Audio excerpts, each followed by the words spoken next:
On anticipe un petit peu les frimas de l'hiver avec Pascal et Vanessa. Vanessa, vous avez en charge l'expérimentation viabilité hivernale. Ça va consister à quoi sur Strasbourg et dans les environs?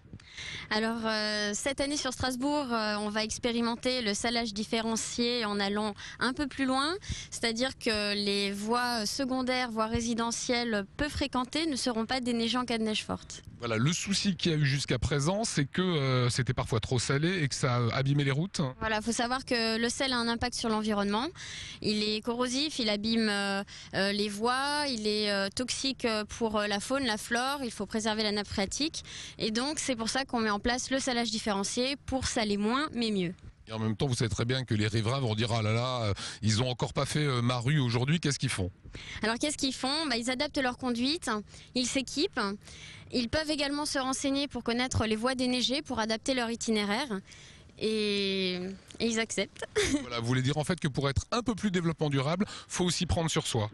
Voilà, tout à fait. Alors vous avez Pascal l'exploitation, c'est vous qui allez donner les consignes. Il y a une petite neige qui tombe, il y a 2 cm par terre, pas de quoi fouetter un chat, qu'est-ce que vous faites? Alors c'est ça la différence justement cette année. Ce qu'on proposait donc c'est de ne traiter plus les voies résidentielles, donc ceux qui sont dans le niveau 2.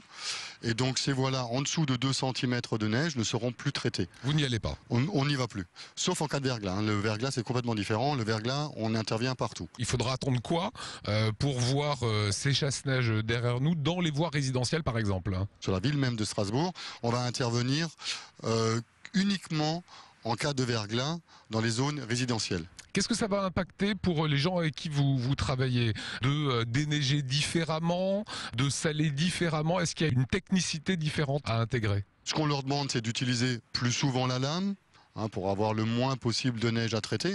Donc il suffit de l'enlever, donc dépendre du sel derrière. Et ils ont un nouvel itinéraire à suivre. Pour eux, ça ne change pas vraiment.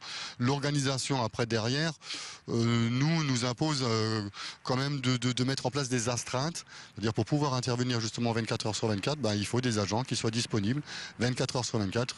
Et donc c'est à ce titre-là que les agents vont être un peu plus sollicités, enfin certains. Pendant cette période. Est-ce qu'on pourra dire, Vanessa, que ça glissera un petit peu plus sur les routes? Sur les voies résidentielles, oui. En ce qui concerne les axes vitaux et les voies principales les plus fréquentées, le service sera assuré comme à l'habitude. Est-ce que vous êtes arrivé à quantifier l'économie en sel et donc l'économie aussi pour la terre? Alors l'an passé, il y a une expérimentation qui a été menée sur 3 communes. Donc cette expérimentation a permis d'économiser 1500 tonnes de sel sur les 7500 consommés.